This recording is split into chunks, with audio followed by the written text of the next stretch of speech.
like, man, if only I could find a man that could do the hippity dip. Mm-hmm. I would be solid. But then he's got to kill my brother and then fuck me.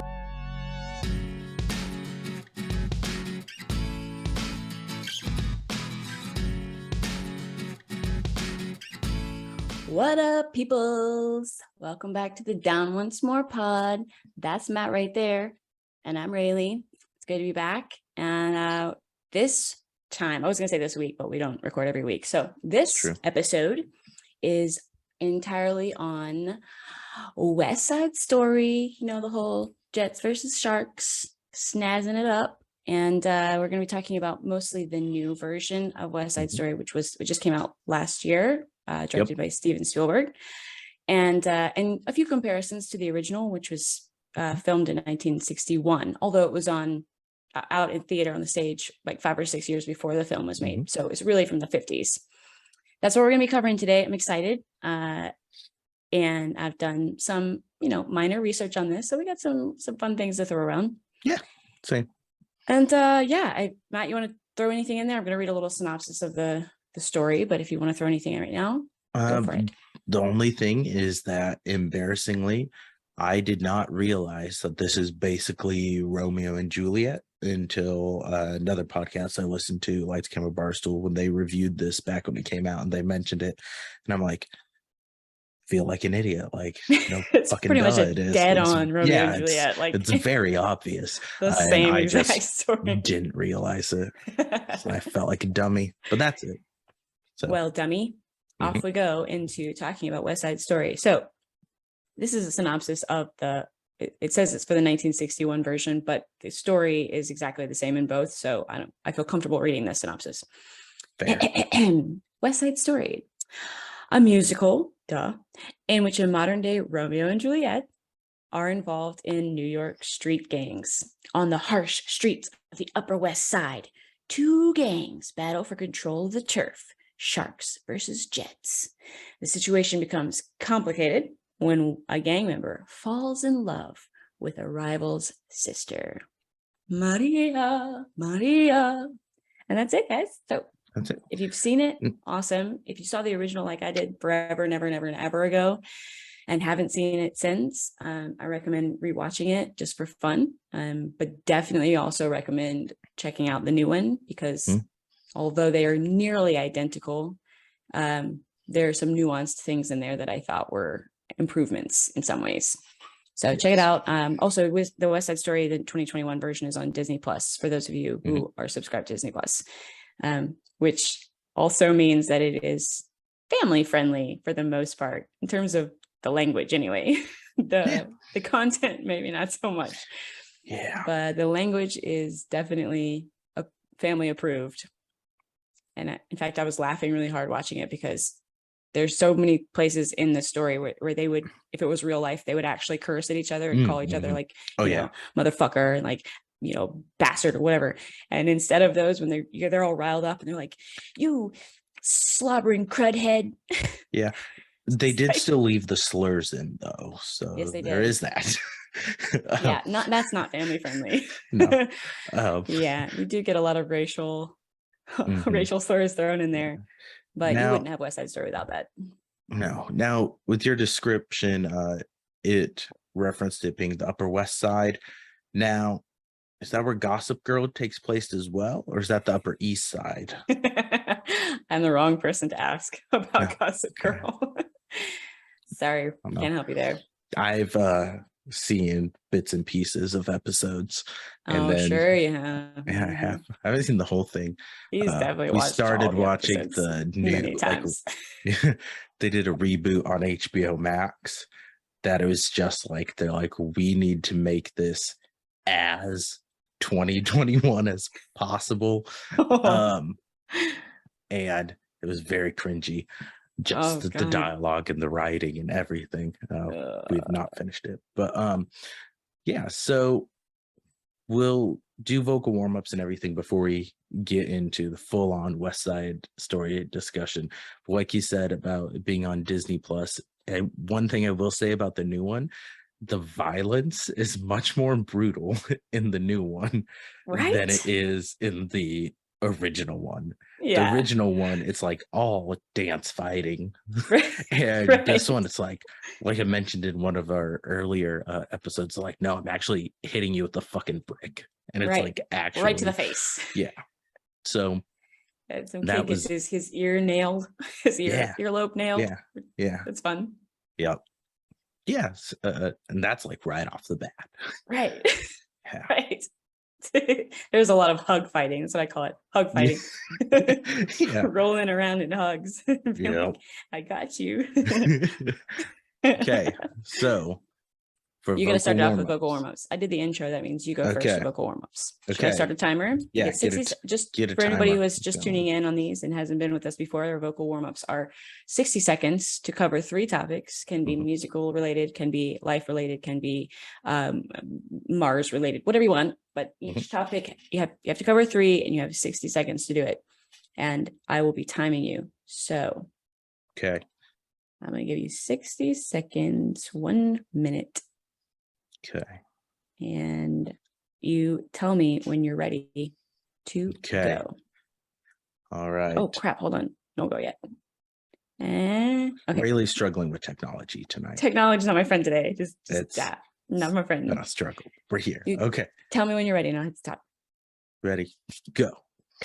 All right. My first thing is going to be some beef that I have. And that is with, and no offense to you if you've done this, but I hate when I'm seeing the reels, TikToks, shorts on YouTube, whatever, where the people do the stitching or whatever the fuck it's called. I don't do TikToks. I don't fucking know this, but where it's like them reacting to the video and it's just them sitting there laughing at it. You're adding nothing to this goddamn video. Like, don't fucking do that. I want to see that video full screen. I don't want to see your stupid face laughing next to it. So that's my first thing. That used up half my time. Other thing, I went to a WWE live show this week. It was fun as shit. So that, highly recommend that. And my other thing, not going to get into politics, but fuck politics.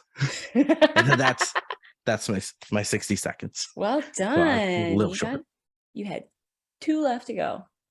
Well done. I don't think I'm gonna be able to handle getting all my crap in 60 seconds. Okay. I need to get my, oh wait, let me comment on yours first. First of all, yeah, the duetting on TikTok. Yeah, no, because what's even worse than what you're describing is that when the duet video gets more likes and engagement than the original video that they watch. So basically you're just like jumping on the back of someone's funny or someone's interesting, and then like claiming it for yourself, and not just by sharing it but by putting your face in it. Yeah. Like what makes you think you have the right to do that? We need to start doing that to get views. Apparently. Just gonna bastardize it and then we just I'll sell out all the funny things on the internet and put our face next to it and be like, that's funny. Yeah. Yeah. Okay, I'm trying to remember if the one of the things I was going to talk about, I might have already mentioned in vocal warm-ups before, and I hope not, but if I have, you just have to give me like a you said that before. I'll buzz you. Okay. I'll buzz you. All right. You ready? Yes, I'm ready. Okay. Ready, set, go. So when I was 13 years old, I went and got my ears pierced because that's what every girl was doing in my class, and I wanted that done. The place that I went to get it done, apparently the people there are not very good at things, because there were 2 one on each side. They both pierced my ears at an angle, right? So every time I just put my earrings in, I have to re-pierce my ear to put an earring in. I'm literally stabbing myself in the earlobe with a needle every time I want to wear earrings. Yeah, and then that goes back to Baby John, and we'll talk about today. Oh my God. Second thing, I know you said no politics, but fuck politics is right, because no, RVW, I don't even get me started. I've been fucking pissed all week, like upset, infuriated. Blah. Topic number 3. See this green handkerchief? It's not for this. It's not for the costume. It's not for tonight. It's for life in general. This is the symbol that I support women's rights to choose what they want to do with their own bodies in the healthcare field and every single field, because it's demoralizing and inhuman to take away people's rights as citizens of the United States. Go. Nice. Good work. Thank you. Good work. I encourage all women and any allies to don the green handkerchief. Nice. I was wondering, if it was part of the costume or if you had sliced your hand or something. But nice. Which I put a So I'm decorative glad you bandage on. explained. It's funny because it also works for a costume tonight, because in a very, very indirect sense, you know, one of the signs of being in a gang is a lot of times wearing a bandana of some color, like Mhm. Crips and Bloods usually use red and blue or blue and red respectively. I don't know. So it kind of works that we're talking about gangs and I'm wearing a green handkerchief, but it's not for West Side Story. It's for women's rights. Nice. It's for Even my rights. better. Right? And it works both ways. That's right. That's right. Okay. What story did you That was think pretty you good. told before? The earring thing. I Oh, wasn't sure okay. if I told You you have about not having told to that. re-pierce my ears every single. They literally bleed Uh-oh. like down my neck every time I have to put a pair of earrings in. I think I would say fuck earrings then at that point. Most of the time I do. Most of the time I do. But I'm also a woman and people assume that it's just like easy to be a woman. You have the right to choose to not wear earrings as well. I mean, You right know now what? that's You're almost right. the only right you have to choose, but I'm you fucking can choose to wear serious. earrings or not. But Oh my god. Oh my god. No, yeah. Don't get me started. that'll be Yeah. on the sub channel. We'll Yeah. have a nice just need, like, politics rant one. I was I really also just need like a thinking, good 20 minutes to let all my thoughts and feelings out. Just get it out. Like I'm gonna need that at some point. So I get that. you're gonna have to facilitate that for me because I have nowhere else to go and I need to get it out. Okay. Hey, that's what we'll just build playlists and channels. We'll have a rant playlist on the YouTube page. Yes, reality TV. I'm YouTube very page. tempted. Yeah. So Love Island, the US version, is starting back up July 19th. I knew you were gonna say it. And it's I knew you were going gonna talk about on it. Peacock now. So it's gonna be mature. So it'll have more swearing. Oh, it's gonna be good. Yeah, it won't be as edited. They're doing more episodes. Like they're doing more like the UK version where they're doing like 5 episodes a week. So I'm like, whoa, really? Yeah. Yeah. I didn't know that was the thing. I didn't so know they like did the that. UK seasons of Love Island, which I don't think we've actually talked about Love Island on a podcast that we've put out, because the only time we talked about it, I think, was we our haven't used that 3-hour practice one. So it hasn't been put out. So you're welcome, everyone, for not putting that out. Yeah. Dodged a bullet. But yeah, the UK Love Island, each season is like over 100 episodes long because they put out an episode every day of what happened the previous day. So like their editors are insane. Because that's an insane amount of work and everything, and it's super impressive. And it's not like you can do it ahead of time and get caught up. It's like you literally have to film all day, edit all night, film all day, edit all night. Which is very overwhelming when you want to watch it too, because you're like, feel like you can't miss a night.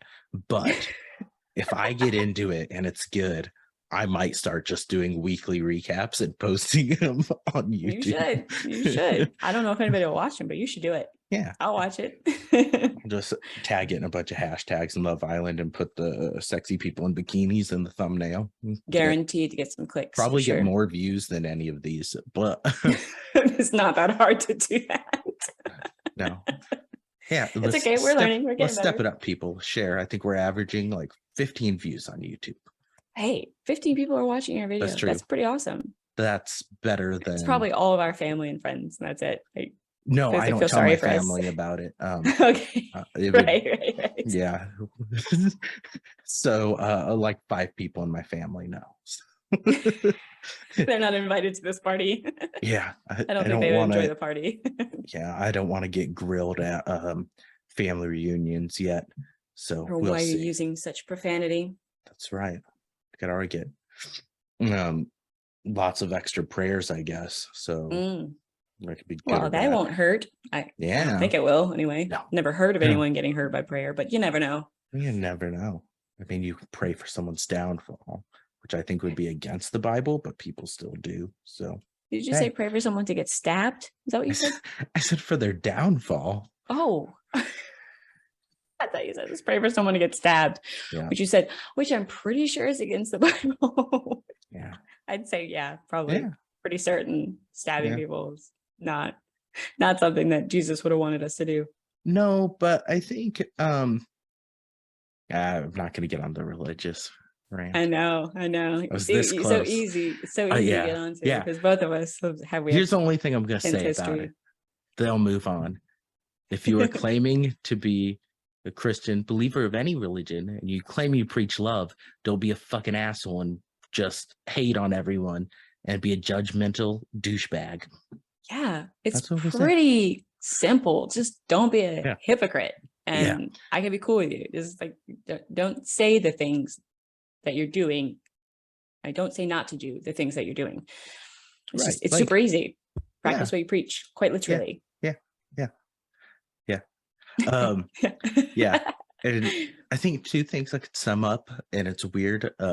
Bo Burnham has two songs I that love sum up him. some religious stuff very well. He's got one that's called Rant from his Word album, which is great. And then one that's called From God's Perspective. That's from his What album, which is also great and funny and entertaining. And so I think I've heard the first one, but I don't think I've heard the second one. He's awesome. He's so good. His Inside special was fantastic on Netflix. It's so different from his other stuff because it's more like a depressed not middle-aged person, but it's like this is funny yet depressing. Yeah, and it's so sad. It captured 2020 very well. I feel like it was really good. I'll have to check that out. I'm a big fan of his. Yeah, it's on Netflix. He did on Netflix. He filmed it himself during COVID and then put it out. And it's just, he does a very comedic way in his very unique style. It's a lot more, most of the songs are a lot more mature than a lot of his other comedy. Like he's a very clever writer and lyricist and everything. But like he talks about, he had quit touring and everything for, I think he said 3 years, because he was having panic attacks on stage and stuff like that. Like his anxiety and everything was so ramped up. And so that's why he quit touring and putting out stuff. And he finally decided that he was going to start touring again in like February of 2020. He decided that. And then COVID hit. And so good timing, buddy. Yeah. So he decided to just himself film and edit this whole special thing. And it's great. He just put out on his YouTube like a outtakes and behind the scenes thing on it that has a few extra songs and stuff that's really good. So it's another. I think he's great. He's super talented. And there's a new comedian that doesn't really remind me of him, but they're, I don't know, maybe physically they kind of look similar to me. I don't know. But have you seen anything from Moses Storm? Have you heard of this guy?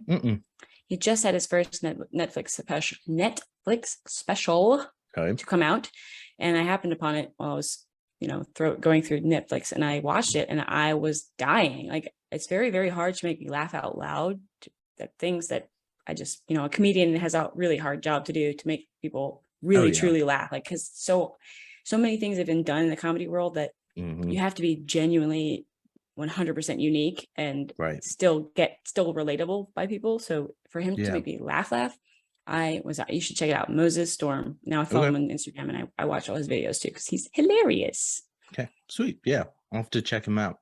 Yeah, I'm always down to give comedians a chance. I have to be in the right mood to watch anything, like a comedy show or comedy, even podcast. One of the podcasts I listen to most, they primarily have like comedians on there and some up and coming ones and stuff like that. And so a lot of times I'll discover new ones or new to me comedians on there and then go check them out. And that's what I do, because it's interesting. You get to hear some more like backstory and get a sense of like their personality in just that conversational setting, and then it makes me want to go see what their actual stand up and stuff like that's like. But yes, all right, cool. Should we get started on West Side Story? Yeah. Should we start like this? Yes. My snap sounds terrible. There we go. I think my fingers are almost too fat to snap well. You have too much fat on it. It just sounds like it doesn't sound like that at all. So I don't know why I did that sound effect, but I think that would be a cool snap. Yeah. I have like 3 different sections of notes on this because me too. That's weird. I made some initial notes after I saw it in the theater. Then I made some other notes when I came out in Disney Plus and I rewatched it.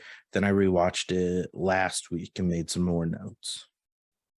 So, well, part of that is because we tried to record this episode many moons ago when it actually came out. That's right. like a couple of weeks after it came out, which was in 2021. So that means, and we are now in June, end of June 2022. So that means it's been 6 months that we've been trying to record this episode. So it's rightfully so that we have several sections of notes, because we've had to refresh our memories several times when we thought we were going to record. That's correct. Side note, Matt is one of the most patient people in the entire world. So if you don't know him, get to know him, because he's so awesome. I have so many things going on in my life that I keep having to postpone these recordings, and he's freaking fabulous. And I will say the first time we canceled it though was on me. True, but that never happens. Had it, and then I was whenever sick. We cancel, it's always me. So you're allowed that pass. Okay. It's never you. Also, give a shout out to shirts for the band Age of Madness. It's Jeremy Jordan, which I've discussed multiple times. I'm a big fan of his work, and if I could be anyone else and have their voice, I think it would be him. But he started a band, like an actual like rock band. People, and that's a pretty sweet logo and shirt. So rocking nice that and roughing that tonight. Cool. I put on my most 60s worthy little crop top thingy-majigger. Nice. I felt like I needed to be in the mode of like the grungy New York City, but still like frou-frou girl. See, as a 30-year-old dude, my wardrobe is mainly just t-shirts and shorts and jeans. I mean, you don't have a peasant style off the shoulder crop top that you wear on your 60s nights? Nope. I have a button-up shirt that has sharks on it. Then should have worn that. And that's about it. I should have worn that. You could have been a shark tonight. Didn't even think of it. All right, let's get started. Let's get started. Go for it. Start us off, Matt. All right. So we'll jump around some, but I'm going to try to start somewhere at the beginning. My first note, as you could tell, this is an old school style musical, just with how often, well, especially mainly in the original version, you've got 6 minutes of fucking credits before the movie starts in the 1961 version. So I'm glad they condensed that a little bit in this one. But just how many beats there is, just the orchestra playing and the soundtrack with no vocals, and the dancing and everything through that. Like the entire intro, the movie opens up on the jets coming out from the construction thing and then going down the street and everything and doing their still dancey twirling down the street. I was curious going into it, this new 2021 version, if they were going to keep all that choreography and that stuff in there, because that is a very old school musical, like 60s, 70s vibe and style. 100%. That is definitely not something you see today. No. And I think for this, it worked. And I thought it worked in this movie. And I think if they would have taken that out and tried to condense those things and took away those beats, then it wouldn't have gotten all the positive buzz that it did. It probably still would have gotten some, for like Rachel Zegler's performance was outstanding. Same with Ariana DeBose and everything. But I thought it was adapted super well. And the cinematography with what they have now is just beautiful in it. Yeah, agreed. I actually was thinking the same thing as you. I was wondering how much Spielberg was going to modernize the not necessarily the story, but like the features of it that would take away from the traditional. And I just wondered, I was curious to see how much of the traditional musical version stuff that he was going to keep in there, and how much of it was he going to just say, you know what, I'm making a new version of this, so I'm going to put it all in like 2021 terms and like make it more 2021.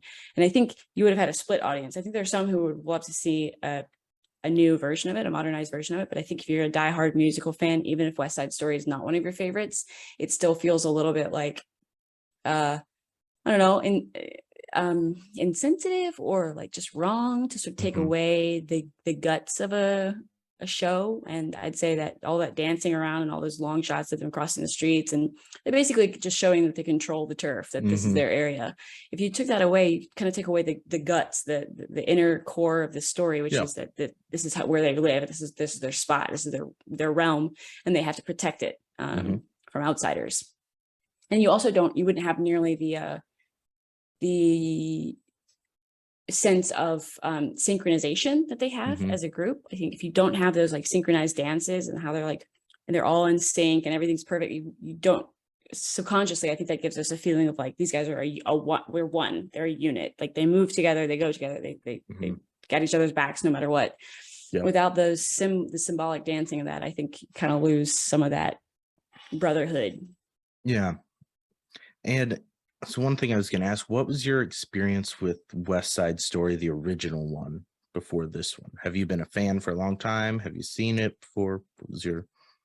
I watched it a long time ago. I think I was like I don't know, maybe middle school or high school age. I watched it because I started getting into musicals, and we were doing musicals at school. We were doing Grease at school, and I just was kind of like, wow, I like musicals. Let me see what else is out there. And someone told me probably my parents told me about the classic West Side Story, and I watched it, but I didn't appreciate it then, obviously, for what I know it is now. I remember thinking like, this is so bizarre, because my first thought was like, how are you supposed to take these guys seriously as a tough New York City gang when they're like doing pirouettes and like hugging each other and like rolling around when they fight? Like, it was the initial stereotypical, like, they're not macho men. So how are they, how am I supposed to feel about them being tough? So they have to, you have to contradict that with like, obviously the fighting scenes, and they really are fighting. They really are throwing bricks at each other and like stabbing each other and stuff. But I remember not really appreciating it at the time. And I haven't seen it since. So this whole time, these last 20 years that I haven't seen it, I've been assuming that I didn't like it, because I only remembered that, that initial reaction. And when I finally rewatched it to compare it to this new one, I was like, oh man, the music's fantastic. First of all, the songs, some of the songs are so good.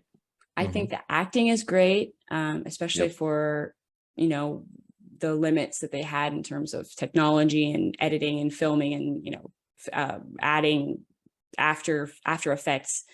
The acting and the style looks great. The colors are amazing. And I appreciate it much more now. So I can tell you honestly, I wasn't a fan, or thought I wasn't a fan until recently, but I am a fan.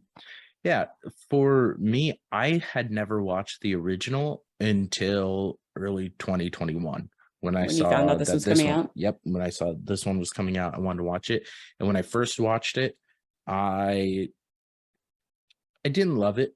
I think part of that is just I've gotten so conditioned with modern technology and storytelling and filmmaking that it just seemed to drag. The original, I felt like, had the pacing issues.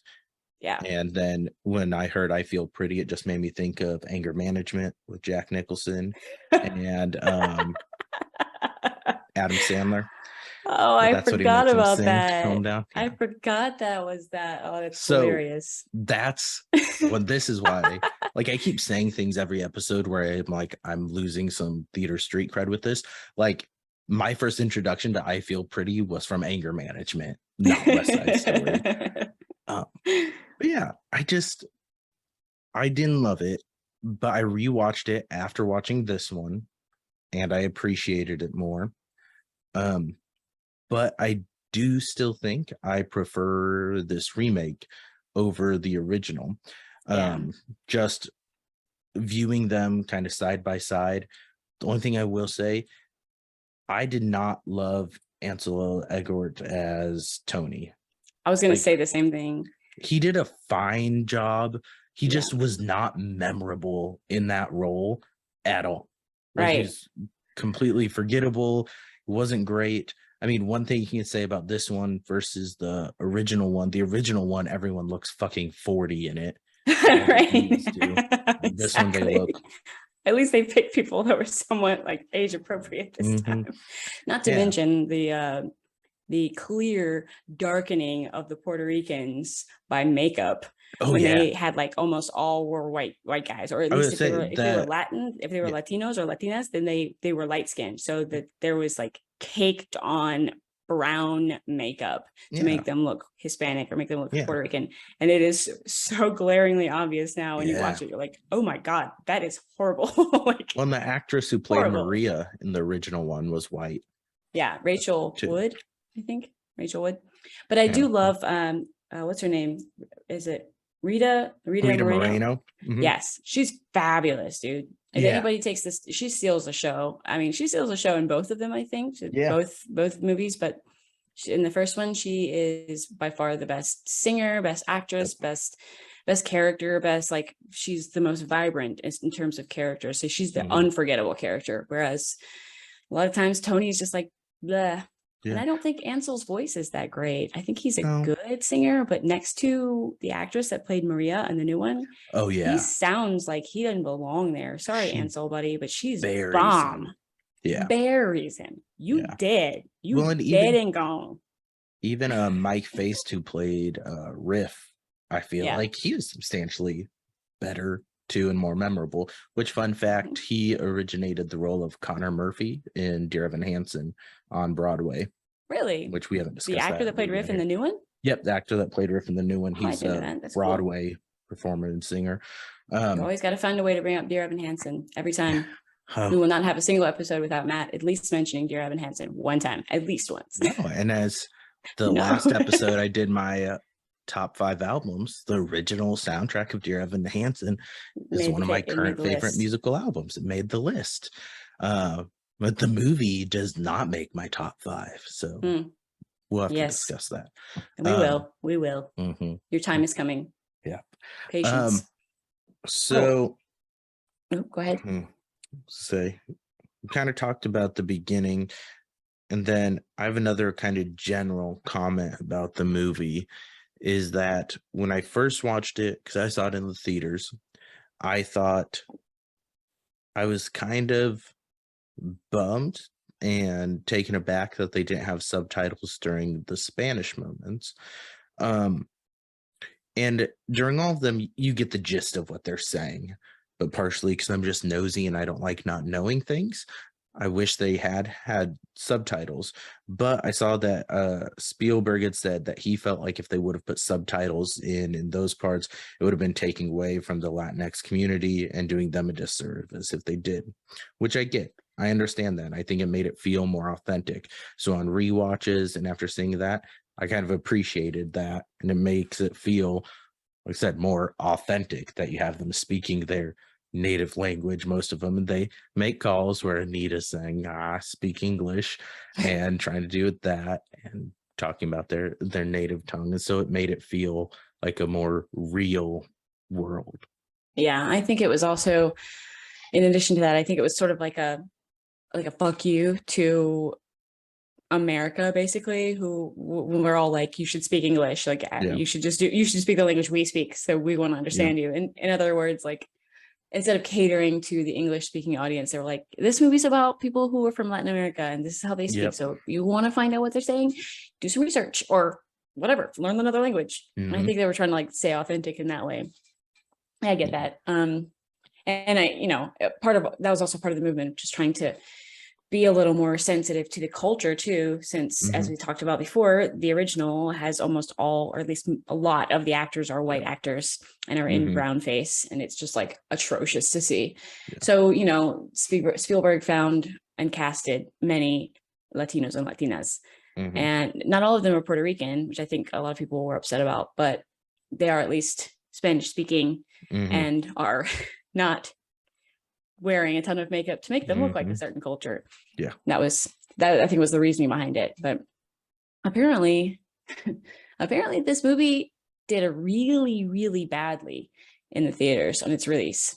Like, it flopped. I think I read that it was like they had a budget of 300 million. No, they needed to make 300 million to break even for the movie, and the box office the first weekend they only grossed like 10 million or something, which is nothing. But it was also in COVID times, and a lot of people weren't going to the theaters yet.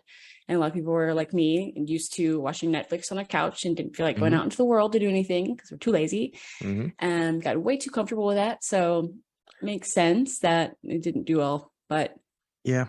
I think also, in addition to those things, though, there was a huge controversy that came out with Ansel. Do you know about this?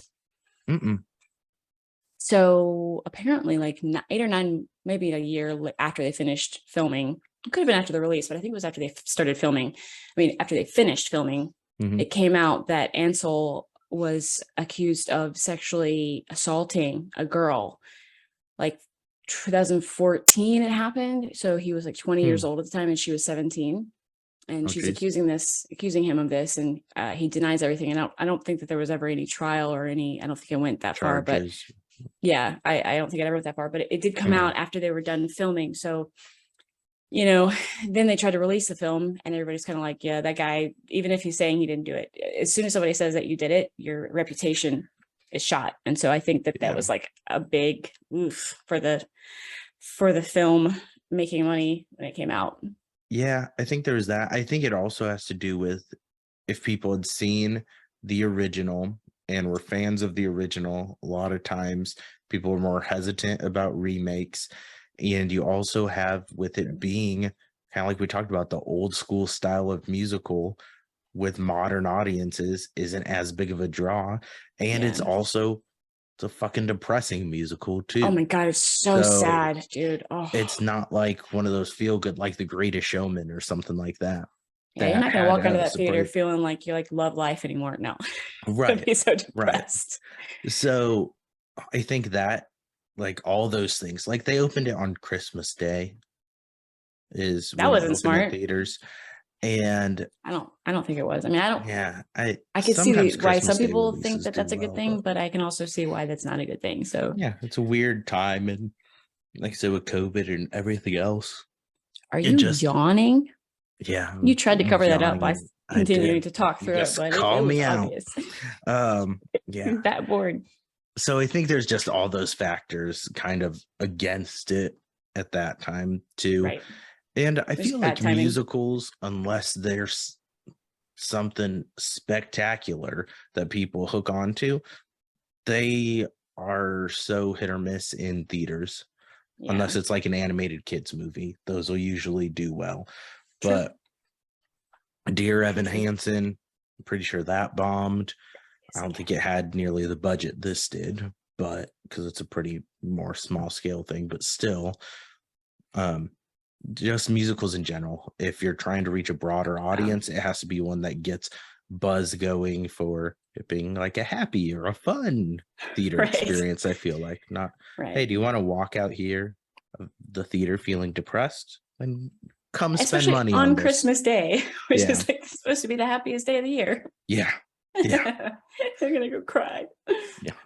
It So is I really think, sad, and it's just like gut wrenching to watch. It was difficult for me to watch it as many times as I have recently because, as we said, we've tried to record this for a while. So I have watched it several times in the last 6 months, and so every time I watch it, I'm like, oh yeah, it was so sad. Oh. Yeah. I do feel like the musical in general, for me, has some pacing issues and kind of drags. And maybe it could be just what I'm looking for in a musical is different for other people. But for me, they tried to do more in this than they did in the original to build out Tony and Maria's relationship. Like they have the whole part, like them having the conversation on the train and then going to the one place with stained glass, and that's when they do the vows instead of in the OG one. It's just he visits the shop where she's working the dress shop. They get a day of like a day date. It's just the two of them, which they don't get in the original. They actually get some more time together. Yeah. Whereas in the original one, it's like, hey, we met at the dance, we kissed. I came to you at the fire escape. I came to the dress shop and we goofed around and did vows to each other. Then I kill your brother and fuck you the fourth time we meet. Like, so Tony must have some solid game for one, but like, it's just, you know what it was? It was the hip movement at the dance when he does the ding ding ding ding ding. That part, that's it. That's what did He it. won her over with the hippity dip. The This thing hippity with his dip. hip, the hippity dip. That's what did it. Yeah. And just she like, swooned, I swooned, and I gots wasn't to even there. have it. I was like, man, if only I could find a man that could do the hippity dip. Mhm. I would be solid. But then he's got to kill my brother and then fuck me, and then I got to find out that my sort of ex-boyfriend, sort of just like a random dude that never cared about at all, shot him and killed him. So yeah. But the hippity dip, totally worth it. Which I'd go through all of that for a solid hippity dip. The actor who plays Chino in the new one is actually Rachel Zegler's boyfriend. Oh, really? They're dating in real life, yeah. So that's hilarious. Fun fact, yeah. That is. Huh. I don't know if that happened during the filming or before or what, but they currently are as of right now. It's adorable. Yeah. So I didn't know that I noticed obviously right away when they switched out Doc's character from the original to Valentina in the new one. And my question was, why would they do that? Like, what? At first I was like, what's the point? Why? There was a reason for switching this character out. Why? Two things. One thing is it's Rita Moreno. So they put her back in the film, which I think is awesome. Yep. So she got to be in both. And once I found that out, I was like, oh, forgiven. But second, and I think this is also a reason why he did it, Valentina is a much more approachable, likable, endearing mentor to Tony than Doc ever was. Right. Doc was good to him, gave him a job, cared for him, but really he just had a store that these guys came to and messed around with him. Whereas Valentina kind of like, she almost treats him like a son. Like, I brought you into my world. I don't have a husband anymore. I'm a Latin woman, but I have to deal with all the white people around me. I'm with you in the whole, like, let's be friendly and not fight, but like, also you need to be careful and you're overstepping your bounds. She really cares about him. And when she has to deliver the news to him that Anita has given her, that through the grapevine, she's found out that Maria has been killed by Chino, she has to deliver that news to him. And it's like so heartbreaking because you can tell the way she acted it out. Like, this hurt her so much to have to tell him this because she knew it was going to just break him. Yeah. But I felt like the character first of all, she was way more involved in the film than Doc ever was in the original. She was more present. Yeah. And it was a strong character because it was Rita Moreno. Yeah. She's an excellent actor, but her character was like just genuine and endearing. I think that made that whole dynamic between her and Tony was much deeper. I thought that was great. Yeah. And her character too, like with the prep work for Tony, getting him ready and teaching him phrases and how to say certain things. Cute. I thought that was really neat too. Quiero estar conmigo para siempre. That's how he says it. Quiero estoy contigo. Yeah, I felt she was giving him like no notes, and I'm like, I feel like he could use a couple notes here, but yeah. And she was also, I don't know, she was wanting to help him, but also trying to tell him not to go after this girl, and like, so it was conflicting advice, Yeah. I guess you love her, and I go get her, but also don't go get her because you're gonna get killed. Yeah. I will say, for me, my favorite songs and performances in this were America, because especially it was my favorite one in the original, but in this too, just they make it such a grander scale and going to the streets, and it's so vibrant and colorful and everything going on. And Ariana DeBose just crushes it on that. When she was part of Hamilton, she played the bullet in that, which was, they called her like background one. She was the one that every time something was shot, and at the end when Hamilton's dying, she does the tracking bullet. So doesn't she also deliver the papers between A. Ham and A. Burr when she does dancing across the stage and hands it to him? Oh, that's her. I didn't even realize that was her. Yeah, so she's in that, and she actually won an Oscar for her role in this. Oh, really? And I think that, but she deserves it. She killed it. And absolutely. She takes the stage and like runs away with it, and everybody's left behind. Yeah, and I think you look at it, to me, she is the most interesting character and has the most interesting character arc in this movie.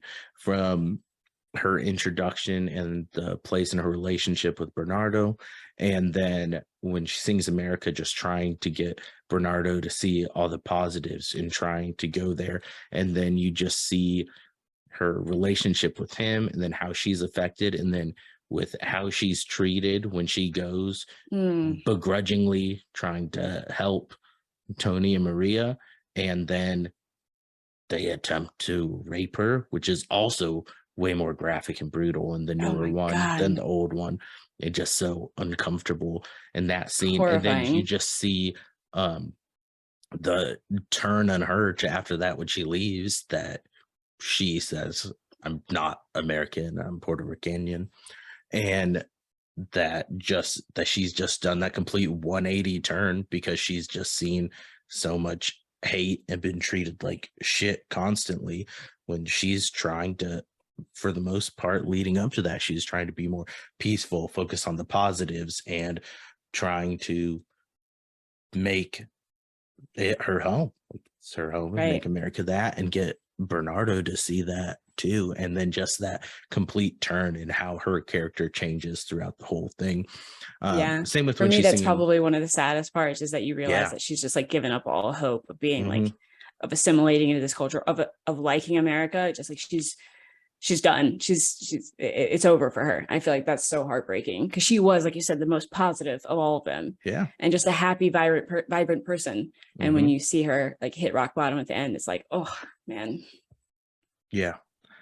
And then her song with Maria right before she goes, when they do A Boy Like That, and / One Love, it's, for me, that's probably my favorite, but it's definitely one of the top 2 or 3, because together, those two singers, first of all, their voices are incredible, and second, they sang that live in the movie. Yeah. So that one was not pre-recorded. They actually sang that together, and watching her mini arc in that song, just within that song, where she goes from like, don't mess around with that guy, go find you another guy, he's trouble, to the very end when she's like, I get it, I also love a violent man who is a murderer too. Let's think about this, Anita. Your boyfriend, your love of your life, also murdered someone. So you can't really be judgmental against her loving a murderer. You also love a murderer. So you walk away from that going like, she gets it. She's still heartbroken, but she can't really say anything to Maria, because she's the same exact person. She's doing the same thing. But watching her go from that angry, hateful, like, fuck that guy, to, okay, I get it. You're going to have to go, and you're both going to have to leave, and I'm going to miss you, but you have to do what you have to do. Yeah. That's what I had note that said, that has A Boy Like That / I Have a Love is the most powerful song in the movie, because I feel like it is, with the emotions in that time. I'll go, my second favorite song that I was saying is Officer Krupke. Yes, love that one. I felt like how they did it in the 2021 version, instead of just standing on the street and riff singing it, where they're all at the police station and all acted out. It was so fun, and it's so they good. all crushed it. It's funny, and I think some of those guys, some of the Jets are poorly represented, because they have they're like tiny little roles. When they get when they actually do have screen time, though, they are incredible, and they just like really show off like how awesome, how talented they are, and they have so few moments where they really get to shine. And that's the one where they all get to shine in their own sense. The accent, the way they're all like physically acting, hitting each other. It goes from the Officer Krupke to the judge to the psychoanalyst to the social worker, back to Krupke. Like, it's, and the theme of that song is also cool too, because it's basically saying like, whatever we are, it's because you made us this. Like, it's not our fault that we're this way, because you've told us we need to go to jail. You've told us we need to get better home lives. We need psychoanalyst care. We need to go see a social worker. But everything you do to us is making us worse, because you're just passing us off from one to the next, and you're not actually helping us. So the reason we are today is because you made us that. And I think that's so cool, because it's such a fun way. Dear kindly Sergeant Krupke. So fun. I listen to that one in my car a lot. I like that. Yeah, that's on one of my playlists of my musical karaoke playlist. That's just like the ones I like to sing with. That's on that one. Another note, I thought it was interesting and really cool that Spielberg did this. The actor that played Anybody's, Yeah, was yeah. actually Iris Manis is actually a non-binary transgender I actor. wondered. Yeah. I wondered. And I had to give a bravo for them for yeah. even in the original giving this trans person a real legitimate role, and Yeah. watching that person go from being ridiculed and nearly tortured for being who Mm-hmm. he, she, they are to being respected. And they Yeah. did that in the 60s, which is difficult, in the 50s and 60s, which was really difficult. And then they did it again in 2021. And I'm Yeah. glad that they did not change that at all, Agreed. because that was an important part of the movie. Yep. I'm trying to skim my notes because I have way too many fucking notes that I should have pared them down before he did this. Mine too. Oh, a note on I Feel Pretty. One of the main differences between the 60s version and this one is in the 60s version, I Feel Pretty takes place before the Rumble, before shit goes down. And right before Tony shows up and they do the vows and everything like that. In the 2021 version, it happens right after the Rumble when Riff and Bernardo are murdered and then everyone scatters. And at first I'm like, I don't like it in the 2021 version. I'm like, it just seems like such a tonal shift and so jarring. I didn't like it. I came to find out, I don't know if you know this, that originally in the Broadway version, it took place after the Rumble as well. So in the 2021 version, they put it back towards then. Apparently, Steven Sondheim, he wanted it cut. He didn't like the song. He begrudgingly wrote the song to open the third act because he was told that after the somber and depressing end to the second act, that they needed to open the third act on a lighter note. So that's why I Feel Pretty is in the placement that it is. Interesting. Yeah. So does that mean the second act, technically, where does that second act end? I don't know. I don't know if it would be. If he had the I Feel Pretty after the Rumble, then the Rumble must have been the end of second act, right? Where they actually get killed and they scattered, and then it's intermission, and then they come back up. Yeah. With I Feel Pretty. Okay, well, I can see how that would be nice. Like, are you still alive out there, audience? Like, right. There's still good things happening. Right. Promise. But like when you're watching it all in video form on a film where you don't have the break and the intermission there, it's way more jarring. I could see it being less jarring if you're like in stage and you're like, okay, I just ran to pee real quick. And then I'm back here and then now we're opening up on this. Okay, I feel better about going into this. But in the movie, you just go instantly to it and it's just very jarring. It's intense. Like, very intense. I understand and I kind of appreciate that they tried to keep it more like the original Broadway film instead of the movie, that it's an adaptation of the Broadway thing. It's not an adaptation of the movie. I think so too. I have a note here about Steven Sondheim, who, as you know, wrote the music for the play and for the movie. And I found a quote from him, and it said that he had told whoever he was interviewing with that he almost didn't take the job when they offered it to him, because he said, quote, "I've never been that poor, and I've never even known a Puerto Rican." Wow. I guess that's so you're saying fair reason? I mean, you could have said it in a little bit less of an asshole way. Right? Like, I don't know any of those people. I've never been that poor. You're being honest. I don't know anything about the poor life because I've never been a part of that. Like, what, you asshole? Yeah. It kind of shows though, because he kind of, like, when you really listen to the music and the lyrics, it's kind of like coming from someone who looks down on poor people. You kind of see that, like, the whole story is that, like, poor people are just like shit of the earth. Yeah. Just they're juvenile delinquents because they're poor. They're terrible like mobsters and gangsters and murderers because they're poor. Yeah. Their mothers and fathers were junkies and drunks, so they're poor. Yeah. He really like laid it on heavy and thick that these people don't have money, so they're terrible people. Yeah. Also because they're Puerto Rican. Yeah. According to Sondheim, not according to me. Yeah. I got you. No worries. Yeah, I'm just disclaimer for peeps out there. Nope, I'm just gonna clip it and cut off the disclaimer. No, I feel like too, that was another thing. I felt in the 2021 version, the racism seemed more overt and present, and they really showed the Jets being more of a nuisance to the Sharks and everything, and more the bad blood seemed more authentic and the stakes higher in the new one.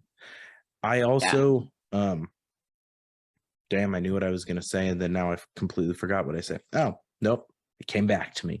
I really liked the different take they had when it shows Riff buying the gun in that whole scene, instead of it just being Chino shows up with a gun, is what it was in the original. This is they bought it and they planned to use it and bring it themselves, and it ended up being their downfall at the end. Or Tony's, and kind of came full circle.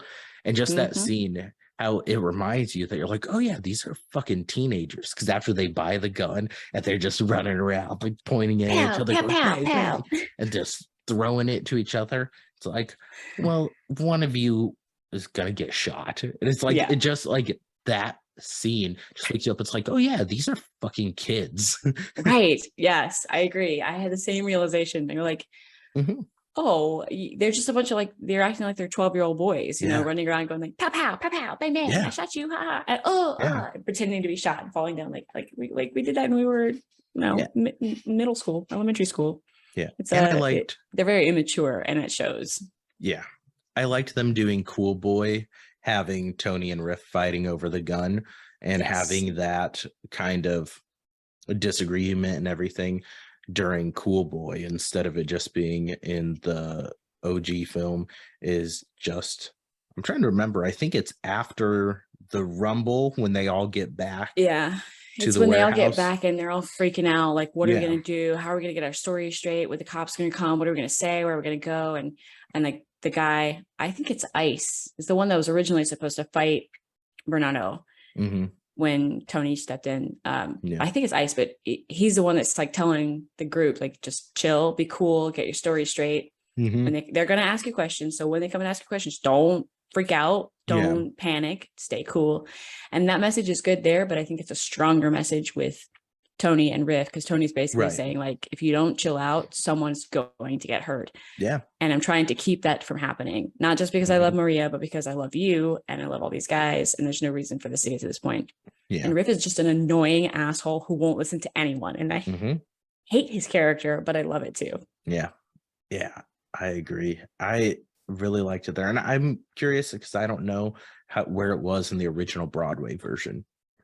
I don't know which one, but I really liked that placement and how they did that in this new version better. I hated them saying womb to tomb and sperm to worm. I just like those sayings. Just I have the same note here. I fucking hated that so fucking much. And they changed it. The original one, they said womb to tomb, birth to earth. And the second one, the newest one, they said womb to tomb, sperm to worm. And I just think sperm to worm is like this like visceral reaction to that. Like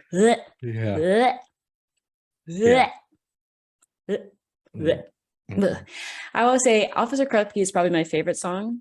And I at first I skipped right past this one and didn't really care about it, but then I was listening to the soundtrack and it came on and I suddenly fell in love with it. It's the One Hand, One Heart that they sing in the chapel when they're doing their vows. You know the song? You like it? I love it. I didn't like it at first. When I watched it, I was like, ew, what's this? Ugh.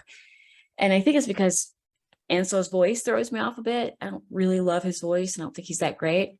But when she sings and they are singing together, it's actually really beautiful. So I had to listen to it on the soundtrack to be like, oh, I do really like this song. I like it a lot. Yeah, I But of think course, that's la my la la least la la la favorite. America, la la la la la la America, na, na, na, na, na, na, America. I just think it's great how they and I respect Spielberg for keeping the music the same. Agreed. I'm glad that he The- didn't change the lyrics, he didn't change the songs, he didn't add songs, he didn't take away songs. Mhm. If he did take some away, it was just very minor ones, maybe little clips here and there. But Yeah, I don't think anyone for the most part, the music was exactly the same, and I appreciated that. I was trying to remember because I have a note about Rita Moreno singing somewhere Yes. in this one. Was that Yeah. song in the original one too? And who sang it then? It is, Do you remember? but it's by I think it's, hold on. I have it. Hold on. See what other notes I have while you're digging through there. I think I've hit most of mine at this part. I just reiterating, my note here is Tony has insane game. He kisses a girl the first meeting. He's marrying her their third meeting, and then fucking on the fourth immediately after he killed her brother. And she knows he killed her brother. And I said, and we got Ansel Elgort? Come on. That's my exact note. Come on. Come on. It was in the original movie, but I'm trying to remember who sang it. I think it was Tony singing. That's what I was wondering if it was Maria. Tony. I think because the song goes somewhere. There's a place for us. There's a time for us somewhere out there. I think it's between the two. I could be wrong, but I'm pretty sure that it's between the two of them. That would make sense. It seems right. And then the only other note I really have is one of the ending lines being when Maria pulls the gun and says, I can kill now because I hate now. Yeah. Just like, well, fuck. Yeah. Yeah. What do you do with that? Yeah. Oh, I just got an alert that we've got 9.5 minutes left. Yeah. So you can wrap it up. I think we've covered all our notes. That's pretty much all that I have. We've covered most of it. Overall, I think I would recommend watching this new one, and recommend watching the original one too, even just to see some comparison. It's interesting to see the changes, and they, oddly enough, they feel like such different movies, but also the same movie. The same. Yeah. Like they just feel so different, and the new one feels so modern without being modern. Yeah. And I'm just saying stuff that doesn't make sense, but like it does if you've seen it. Yeah, it does if you've seen it. I think it was a good choice to keep the effects of the movie to look gritty and raw, to kind of match the same sort of filtered look that you had in the early 60s. Of course, that was done on film, so there was no choice at that time. That's just how films looked. Yeah. Now Spielberg used this, technology to sort of like reframe all of and he makes the colors really vibrant. So yeah, you still get that gritty, like kind of old school style, but the colors are really bright, and I love that. And I think that another thing that I really liked about the new one is Maria's character, and all of the women in general are stronger and less passive in this newer one. I think in the old one, Maria's like, okay, Bernardo, I'll do what you say. And in this one, she's like talking back to him, like, I'm not going to do what you tell me to do. I'm not a child. You're not my mother. You're not my father. I do what I want. And she tells Tony, like, you have to go stop that rumble. Like, I'm counting on you. You're going to do it. And she's not just like this, like, character. Yeah. Anita is stronger too, even though she's strong in the original one. She's stronger in this one, has more of a voice. She's asserting herself, and she's very, sure of herself. I love that. So girl power. Yeah. And I think other than that, well, yeah, I agree with you. I would say definitely watch them, but I never ever say this about any other musical, but I actually would recommend watching the new one first. And then if you're curious about it, go watch the old one, because if you're only going to watch one, I would say the new one is better. Yep. And is more likely to keep your attention for a stronger sense of attention. So you won't be like bored out of your mind if you watch both of them. It's still long. Separate them, because they are long movies. So watch them on different days. But yeah, I recommend the new one first and the old one just for, like you said, just to compare it, to kind of see how it was. But I don't agree with all the brown face and all the culturally insensitive parts of that. And yeah, other than that, I think it's awesome. We did a good job. Yeah. With West Side Story. Yeah. And Rachel Zegler's going to be a force in time to come, I think. Like, I know she's already This going is her to be debut role, right? Yep. This is her And first big role. as far as I know, at least one of her, I think it's her first role ever. She'd just been doing some like side stuff. I think she'd done some stage stuff before, but in a movie. But like, she's in the Snow White remake that they're doing. Oh, cool. That Her Disney's voice doing. is amazing. Yeah, so it's gonna be interesting.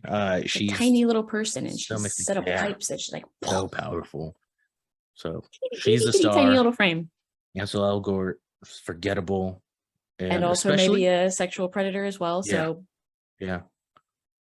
Well, and I think it makes him seem like his shortcomings seem so glaring because he's singing with her most of the time, and she's such a powerhouse, and he's just like, he's passable. Like, he's like, there's nothing overtly wrong with his voice. He's just forgettable and vanilla. And but agreed.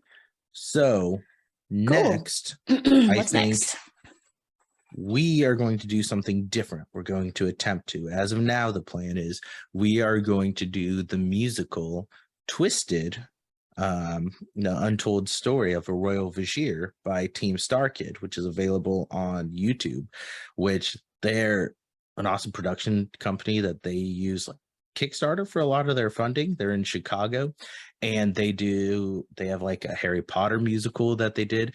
This is basically Wicked, in the style of Wicked, but about Jafar from Aladdin. And there's a lot of other Disney references. It's fucking hilarious. I don't remember how I stumbled across it, but it's just really unique. It's on YouTube. When we get closer to actually releasing that episode, I'll post the link on socials and everything so people can find it and go watch it. We'll do a little more recap version of that since it's not as popular of one, so we'll probably talk a little bit more in depth on the story as we go through talking about that, just for people if you haven't watched it. Like I said, it's about 2 hours long. It's on YouTube. Very entertaining. It's not a huge like production value, but people are talented. It's funny as shit. It's great. So that's what we will plan on discussing next time. And Rayleigh, any last thoughts, sign-offs, fun shit from you? Yeah, no, I'm good. I just want to leave the meeting like snap my way out. Okay. We snap our way out. You snap, and I'll remind everyone to go down once more. Later. Bye. I am going to, because I am cheap and don't have Zoom Pro, we have 5 minutes left in this recording.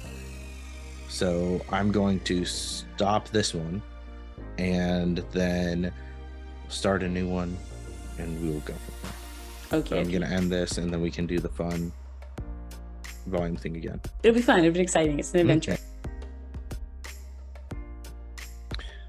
All right.